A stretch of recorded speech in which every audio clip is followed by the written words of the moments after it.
Hello students, today our topic is osmotic pressure. ठीक है, osmotic pressure that is the colligative property and we have already discussed what do you mean by colligative property. That is the property which depend upon the number of moles of solute particle but does not depend upon the nature of solute particle. यही हमने discuss किया था. तो अभी हमने इसको देखना है कि ये कैसे कॉलिगेटिव प्रॉपर्टी को प्रूव करती है. ठीक है, क्या ऑस्मोटिक प्रेशर. तो firstly before discussion the osmotic pressure you should know about the diffusion process and osmosis process. ठीक है, कि डिफ्यूजन क्या होता है और ऑस्मोसिस क्या होता है. अगर आपको ये दो टर्म्स पता होंगी तभी आप क्या पता कर पाओगे कि ऑस्मोटिक प्रेशर क्या होता है. ठीक है, तो फर्स्टली डिफ्यूजन का मतलब क्या होता है, जनरली फैलना. ठीक है, तो डिफ्यूजन क्या है, the movement of solute particle from high concentration to low concentration. कि जहाँ पर सॉल्यूट पार्टिकल्स मूव करते हैं हाई कंसंट्रेशन से लो कंसंट्रेशन में. ठीक है, एक चीज़ ध्यान रखनी है, ये बेटा जो आपकी मूवमेंट होती है आपके पास सॉलिड फेस में भी हो सकती है, लिक्विड में भी हो सकती है, गैसेज में भी हो सकती है. गैसेज में थोड़ा मूवमेंट फास्ट होती है. क्यों पार्टिकल्स क्या होते हैं, बहुत दूर दूर होते हैं. लिक्विड में उससे थोड़ा कम होगी और सॉलिड में बहुत कम होती है. ठीक है, जैसे फॉर एग्जाम्पल देखो कैसे होगी. सपोज मेरे पास ये एक रूम है, मैंने इसको एक रूम माना है. ठीक है, मैंने यहाँ पर क्या बंद कर दी, अगरबत्ती. क्या बंद की है, अगरबत्ती. ठीक है, अब जब अगरबत्ती को मैंने जलाया तो इसकी कंसंट्रेशन कौन से पार्ट पे ज़्यादा है, यहाँ पे पार्ट पे ज़्यादा है. मतलब जो इससे क्या निकल रहा है, धुआं निकल रहा है, वो यहाँ पे ज़्यादा निकल रहा है कि यहाँ पे ज़्यादा है, इस वाले पार्ट पे है कि इस वाले पार्ट पे है, यहाँ पे ज़्यादा है. तो मतलब यहाँ पर जो धुआं है वो क्या है, गैसेस पार्टिकल है. तो यहाँ पर कंसंट्रेशन क्या है, हाई कंसंट्रेशन है. और आपको पता है अगर एक रूम में मैं क्या जला दूँ, अगरबत्ती जला दूँ, तो उसके पार्टिकल्स क्या होंगे, डिफ्यूज होंगे. मतलब अगर मुझे इस कॉर्नर पे देखना है, यहाँ तक भी इसके पार्टिकल्स पहुँचेंगे, हमें तभी तो क्या आती है, खुशबू आती है. तो यहाँ पर अगर पार्टिकल्स आ रहे हैं तो यहाँ पर कंसंट्रेशन क्या है उसकी, लो है. तो मतलब क्या हुआ कि यहाँ से सोल्यूट पार्टिकल जो गैसेस प्रेजेंट है that act as an solute. तो और आपके पास रूम में क्या होती है, और एयर भी होती है. ठीक है, तो जनरली क्या है आपके पास, ये जो गैसेस पार्टिकल है ये कहाँ से मूव कर रहे हैं, हाई कंसंट्रेशन से लो कंसंट्रेशन पे मूव कर रहे हैं. उस प्रोसेस को हम क्या बोलते हैं, डिफ्यूजन. क्लियर है, इतनी बात क्लियर है. नेक्स्ट, जैसे ये तो गैसेस का केस था. अब मैंने सपोज किसका ले लिया, लिक्विड का. जैसे मैंने आपको बताया डिफ्यूजन गैसेस में ज़्यादा होता है, लिक्विड में उससे कम होता है और सॉलिड में बहुत कम होता है. ठीक है, तो अब जैसे ये वाटर है, वाटर के अंदर मैंने क्या कर दिया, लेमन जूस डाल दिया. ठीक है, अब lemon juice act as an solute and water act as an solvent. दोनों मिलके क्या बनेंगे, सॉल्यूशन बनेंगे. तो यहाँ पर सॉल्यूट किसका काम कर रहा है, जनरली लिक्विड का काम कर रहे हैं ना, लिक्विड ही है लेमन जूस. तो अब मुझे ये बताओ, जब आपने लेमन जूस को इसके अंदर डाला तो क्या होगा, वो भी सॉल्यूशन बनेगा. तो क्या होएगा, टेस्ट हर जगह से सेम ही आएगा. तो मतलब इसके लेमन जूस के पार्टिकल्स क्या हो गए, इसके अंदर स्प्रेड हो गए, मतलब फैल गए. तो जब इसके लेमन जूस के पार्टिकल्स फैले तो ऐसा है कि सॉल्वेंट के भी पार्टिकल्स फैलेंगे. बताओ, ऑब्वियसली हो रही है ना भाई. वाटर हटेगा तो उसको जगह मिलेगी मिक्स होने के लिए. समझ रहे हो बात.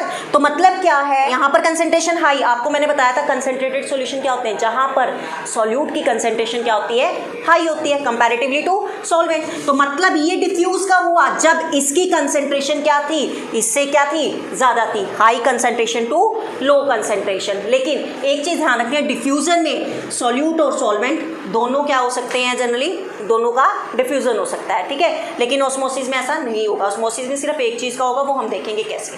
क्लियर है, डिफ्यूजन प्रोसेस क्लियर है. तो डिफ्यूजन को कैसे डिफाइन करोगे आप, the movement of solute particle from high concentration to low concentration, that process is called the diffusion. Clear.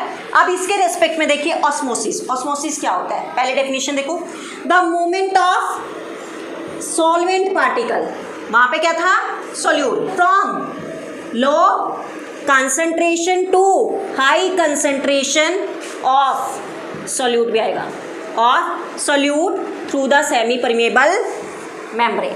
अरे बस समझ कि जहाँ पर सॉल्वेंट के पार्टिकल्स का मूवमेंट होता है लो कंसंट्रेशन से हाई कंसंट्रेशन ऑफ सोल्यूट तक, और किसके थ्रू होता है, सेमी परमेबल मेम्ब्रेन के थ्रू, उसको हम क्या बोलेंगे, ऑस्मोसिस. वो कैसे देखो, सपोज मेरे पास ये क्या है, दो कंपार्टमेंट है. ठीक है, इसमें मैंने बीच में क्या लगा दी, सेमी परमेबल मेम्ब्रेन. इसको मैं बहुत इजी वे से भी समझाऊंगी, पहले इसको समझने की कोशिश करो.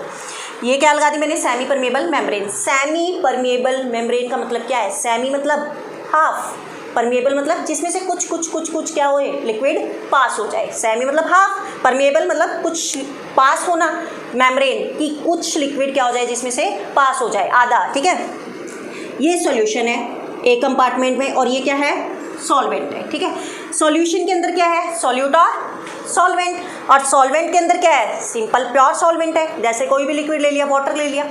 अब मुझे ये बताओ कंसंट्रेटेड सॉल्यूशन कौन सा बनेगा इसमें से, ये बता दो।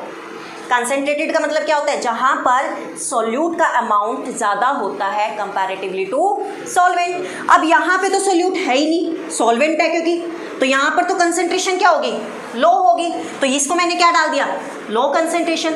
यहाँ पर क्या है, सॉल्यूट है, मतलब इसके कंपैरेटिवली इसकी कंसंट्रेशन क्या है, ज़्यादा है, तो यहाँ पर कंसंट्रेशन क्या मान ली मैंने, हाई कंसंट्रेशन है। इतनी बात क्लियर है। अब वो क्या कह रहा है, the movement of solvent particle, ये सॉल्वेंट पार्टिकल है। ठीक है, सपोज मैं बोलती हूँ ये क्या है आपके पास, solvent particle. The movement of solvent particle आगे फ्रॉम लो कंसंट्रेशन, यहाँ पर क्या है, low concentration to high concentration of solute, यहाँ पर क्या है, सोल्यूट है, through a semi permeable membrane. तो मतलब इनकी मूवमेंट कैसे होगी, इस तरीके से, the movement of solvent particle from low concentration to high concentration of solute, that is called the osmosis. But होनी किसके थ्रू चाहिए, सेमी परमिएबल मेम्ब्रेन के थ्रू, तो उसी प्रोसेस को हम क्या बोलेंगे, ऑस्मोसिस। ठीक है, अब ये जो सेमी परमिएबल मेम्ब्रेन है, इसका एक फंक्शन होता है कि ये सिर्फ सॉल्वेंट पार्टिकल को क्या करती है, जाने देती है, सोल्यूट पार्टिकल को जाने नहीं देती। उसका रीज़न क्या है, जो सेमी परमिएबल मेम्ब्रेन है इसके अंदर पोर्स क्या होते हैं, बहुत छोटे छोटे होते हैं। ठीक है, पोर्स छोटे होंगे तो स्मॉल साइज के पार्टिकल्स को ये लो करेगी मूव करने के लिए, और सॉल्यूट के पार्टिकल का साइज क्या होता है, सॉल्वेंट के कंपैरेटिवली बड़ा होता है। ठीक है, तो सॉल्वेंट के पार्टिकल का size comparatively to solute particle क्या है, कम है, तो इसलिए इसने सॉल्वेंट पार्टिकल को सॉल्यूट पार्टिकल की तरफ क्या करा है, मूव करा है। समझ आ रही है बात। तो semi permeable membrane, the membrane which allow to pass solvent particles but do not allow the solute particle to pass through them, that is called the semi permeable membrane। Clear.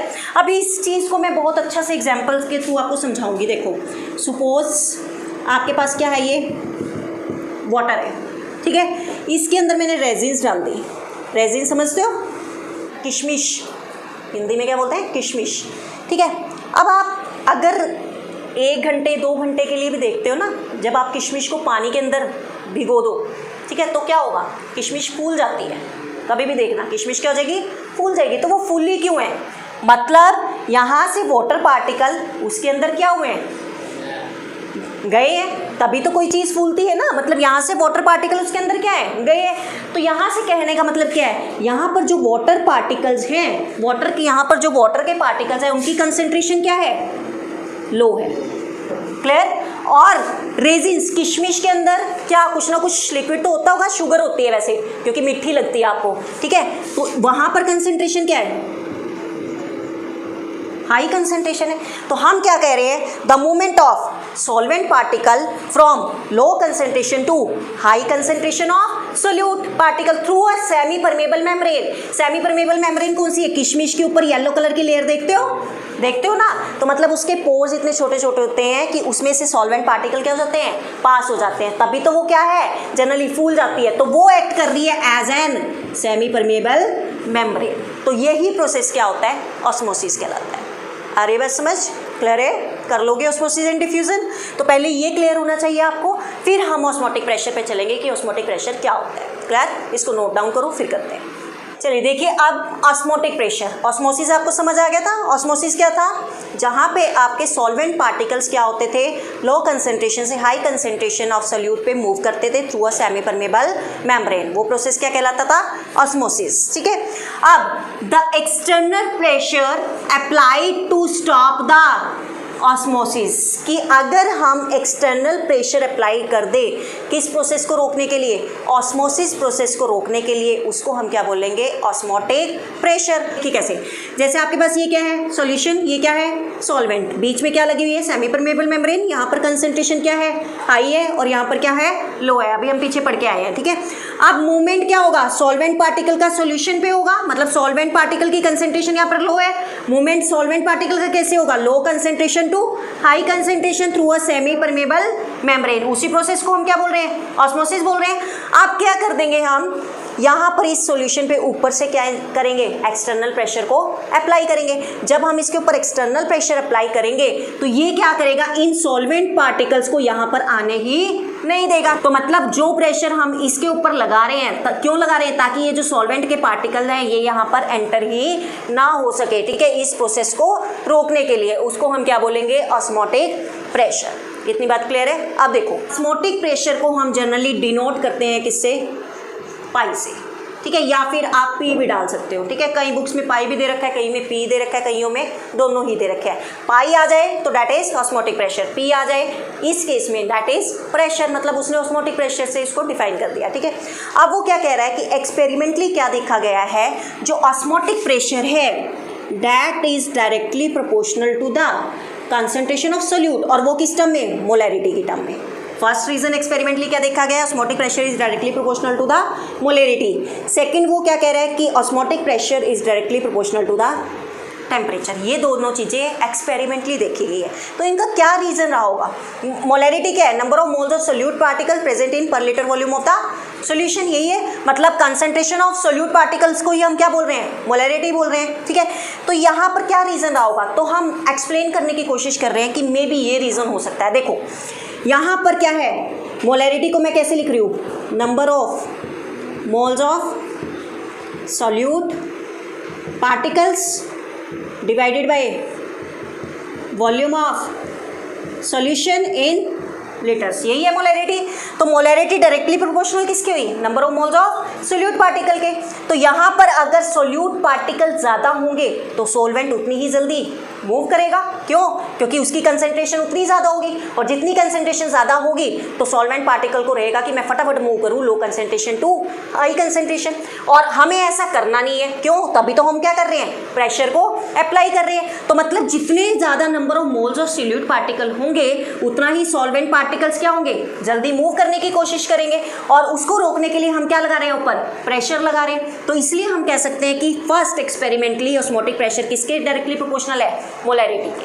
Clear इतनी बात। Second, osmotic pressure किसके directly proportional है, temperature के। Experimentally देखा गया है, सिर्फ मैं एक्सप्लेन करने की कोशिश कर रही हूँ, यहाँ पे आपको बता रही हूँ कि क्या रीजन रहा होगा। तो टेम्परेचर के कैसे है, देखो सॉल्यूशन में सोल्यूट पार्टिकल्स भी है, ठीक है। सपोज मैं मान रही हूँ कि ये इस तरीके से क्या पड़े हुए यहाँ पर सोल्यूट पार्टिकल पड़े हुए, ठीक है।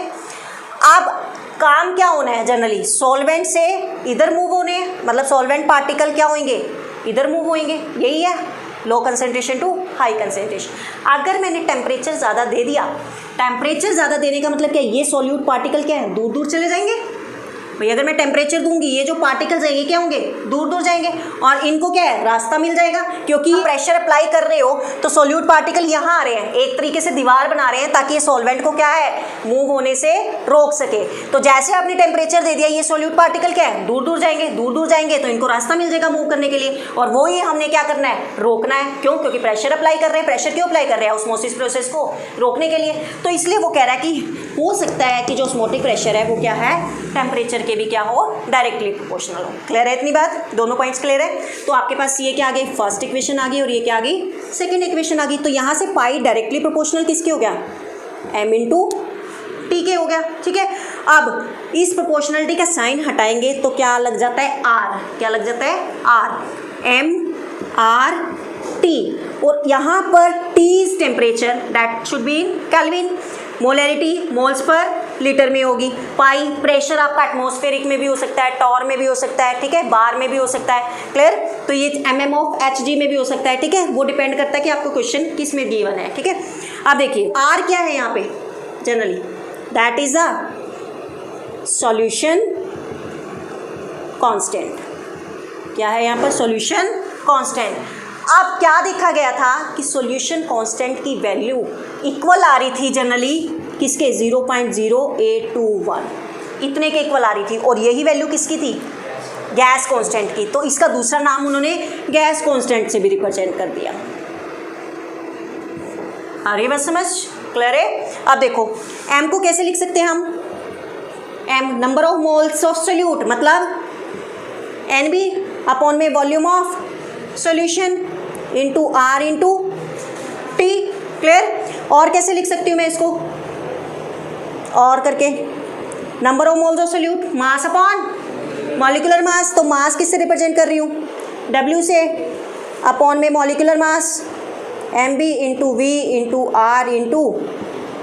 तो यहाँ से आपको क्या पता चल रहा है कि ये जो ऑस्मोटिक प्रेशर है that is directly proportional to the number of moles of solute particle. तो इसीलिए ये क्या कहलाती है, कॉलिगेटिव प्रॉपर्टी कहलाती है, क्योंकि कॉलिगेटिव प्रॉपर्टी क्या होती है, विच depend upon the number of solute particle does not depend upon the nature of solute particle. तो जब ये यहाँ से इसके डायरेक्टली प्रोपोर्शनल है तो मतलब किसके ऊपर डिपेंड कर रही है, सोल्यूट पार्टिकल के नंबर के ऊपर। क्लियर है। तो ये आपकी डेरिवेशन है, ये नोट डाउन करो, फिर करते हैं आगे। इसके यूनिट भी लिख लेना बेटा, गैस कांस्टेंट के या सॉल्यूशन कांस्टेंट के एटमॉस्फेरिक लीटर पर मॉल केल्विन। ठीक है, चलें आगे।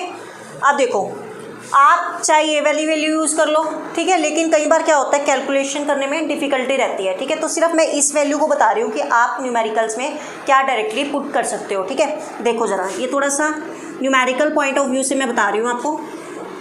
ये 0.0821, ठीक है, मैं इसको 0.082 लेकर चल रही हूँ। ठीक है, 0.082 इसको मैं कैसे लिख सकती हूँ, 82 डिवाइडेड बाई 1000 लिख सकती हूँ। और कैसे लिख सकती हूँ इसको, 8.2 डिवाइडेड बाई 100 लिख सकती हूँ, लिख सकती हूँ ना। अगर मुझे 1 पॉइंट लगाना है तो ये मैं क्या करूँगी, इसको मैं 100 ऐसे करती हूँ, ऐसे नहीं पता चलेगा आपको, 100 इंटू 10, ये क्या हो गया, 1000 हो गया। अब 82/10 कितना हो गया, 8.2, बचा क्या नीचे, 100।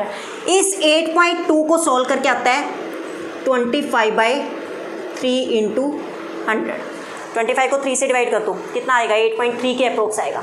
तो ये वाली वैल्यू आ गई, क्लियर, डिवाइडेड बाय 100। तो आप न्यूमेरिकल में ये वाली वैल्यू भी यूज़ कर सकते हो, किसके लिए, सॉल्यूशन कांस्टेंट के लिए, ताकि कैलकुलेशन ईजी हो जाए, और कोई फंडा नहीं है इसका, समझ रहे हो। अब देखिए इसमें एक टर्म आती है रिवर्स ऑस्मोसिस। रिवर्स ऑस्मोसिस के नाम से पता चल रहा है, मतलब जो पहले ऑस्मोसिस हो रहा था उसका उल्टा। ठीक है, वो कैसे होगा, देखो सपोज मैंने यहाँ पर क्या है, एक्सटर्नल प्रेशर अप्लाई करा था।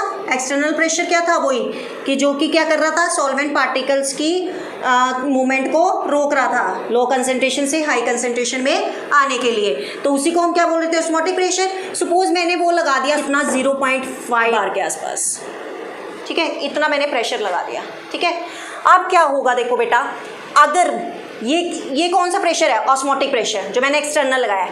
अगर मैं इससे ज़्यादा प्रेशर लगा देती हूँ, मतलब इससे ज़्यादा मैंने अगर लगा दिया 0.8 बार के आसपास, ठीक है, तो क्या होता है कि अगर मैं एक्सटर्नल प्रेशर से ज़्यादा प्रेशर अप्लाई कर दूं तो जो सॉल्यूशन के अंदर सॉल्वेंट पार्टिकल हैं वो क्या है, हाई कंसंट्रेशन से लो कंसंट्रेशन की तरफ क्या करना शुरू कर देते हैं, मूव करना शुरू कर देते हैं। तो रिवर्स हो गया, पहले सॉल्वेंट पार्टिकल क्या कर रहे थे, लो टू हाई मूव कर रहे थे, अब क्या हो गया, हाई टू लो मूव करना शुरू कर रहे हैं। ठीक है, हाई टू लो मूव कर रहे हैं, तो उसी प्रोसेस को हम क्या बोल देते हैं, रिवर्स ऑस्मोसिस। आरओ देखते हो ना, आरओ घर में लगा होता है, वो यही प्रोसेस के ऊपर बेस्ड है, रिवर्स ऑस्मोसिस। क्या आपने इतना ज़्यादा प्रेशर अप्लाई कर दिया, कितना ज़्यादा, ऑस्मोटिक प्रेशर से ज़्यादा प्रेशर अप्लाई कर दिया कि वहाँ से क्या है आपके पास, इसमें से सॉल्वेंट पार्टिकल्स क्या हो गए, मूव करना शुरू हो गए high concentration to low concentration. Clear, उसी प्रोसेस को हम क्या बोल रहे हैं, रिवर्स ऑस्मोसिस। क्लियर है, तो आपको ये टर्म्स क्लियर होनी चाहिए बेटा। क्या क्या हमने पढ़ी है आज, diffusion, osmosis, then osmotic pressure and then reverse osmosis. Clear है बेटा, इतना आज हम करेंगे। इसके बाद कुछ टाइप्स ऑफ सोल्यूशन है बेस्ड ऑन ऑस्मोसिस और इसकी बायोलॉजिकल इंपॉर्टेंस है, वो हम नेक्स्ट लेक्चर में डिस्कस करते हैं। ठीक है, कोई प्रॉब्लम होती है बेटा, you can do comment and ask. Okay, thank you.